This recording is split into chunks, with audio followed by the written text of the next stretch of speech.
Hi all జీ5లో రీసెంట్గా స్ట్రీమింగ్కి వచ్చిన పరిమళ and co అనే ఒక కామెడీ క్రైమ్ థ్రిల్లర్ మూవీ చూసా. మూవీ అయితే నాకు చాలా బాగా నచ్చింది. క్రేజీ నవ్వుకున్నమాట. కొన్ని సీన్స్కి అయితే పగలబడి నవ్వుకున్నా, అంత బాగా నచ్చిందన్నమాట. మూవీలో ఏంటంటే చిన్న మైక్రో ఫ్యామిలీ ఉంటుంది. అమ్మ, నాన్న, ఇద్దరు కూతుర్లు అంతే. వీళ్ళ ఫ్యామిలీని ప్రజెంట్ చేసిన విధానం అయితే క్రేజీ మాట. ప్రతి ఒక్క మిడిల్ క్లాస్ పర్సన్ కనెక్ట్ అయ్యేలా ఉంటుందన్నమాట. అంత బాగా ప్రజెంట్ చేశారు. వీళ్ళలో ప్రాబ్లమ్స్ వచ్చినప్పుడు వీళ్ళు ఎలా డిస్కస్ చేసుకుంటారు, ఎలా అడ్జస్ట్ అవుతారు, అవన్నీ కూడా చాలా న్యాచురల్గా అనిపించాయి. చాలా బాగుందన్నమాట. ఫ్యామిలీ మూమెంట్స్ ఉంటాయి కొన్ని, అవైతే సూపర్ అన్నమాట. ఇంకా స్టోరీ విషయానికి వస్తే, ఈ ఫ్యామిలీలో ఉన్న చిన్న కూతుర్ని ఒకడు టార్చర్ చేస్తుంటాడు అన్నమాట, లవ్ చేయమని.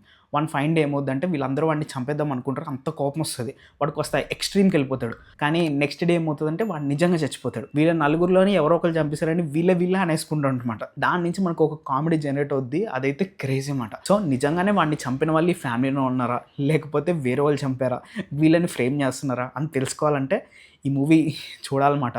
మూవీలో కామెడీ అయితే పీక్ మాట, మామూలుగా ఉండదు. చాలా బాగా నచ్చింది నాకు. ఆ ఫ్యామిలీ సీన్స్ కానీ, బాండింగ్స్ కానీ, ఎమోషన్స్ కానీ మంచిగా అనిపిస్తే, కొన్ని సీన్స్కి నేను పర్సనల్గా కనెక్ట్ అయ్యా. అంత బాగా అనిపించింది అనమాట. Especially pre climax and climax portions అయితే బాగా నచ్చాయి. ఎందుకంటే సడన్గా ఒక డిఫరెంట్ టేక్లు వెళ్ళిపోతుంది అన్నమాట సినిమా. అది కూడా మంచిగా డీల్ చేశారు. అండ్ లాస్ట్లో పార్ట్ 2 ఉంటుందేమో అన్నట్టుగా హింట్ ఇచ్చారు. మేబీ కామెడీ కనుక వర్కౌట్ అయితే తీయచ్చు, లేదంటే లైట్ తీసుకోవడం బెటర్ అనమాట. అది ఇంకా ఫైనల్గా చెప్పొచ్చేదంటే, ఈ వీకెండ్కి ఫ్యామిలీతో సహా కూర్చుని మంచిగా ఎంజాయ్ చేసే మూవీ ఏదైనా ఉందంటే అదైతే ఇదే. అస్సలు మిస్ అవద్దు. Must watch movie. ఇది మనకి జీ5లో స్ట్రీమింగ్ అవుతుంది. తెలుగు డబ్ అవైలబుల్గా ఉంది. డబ్బింగ్ కూడా పర్ఫెక్ట్గా ఉంది. అది సరే, మరి నెక్స్ట్ వీడియోలో మళ్ళీ కలుద్దాం. అంతవరకు బాయ్.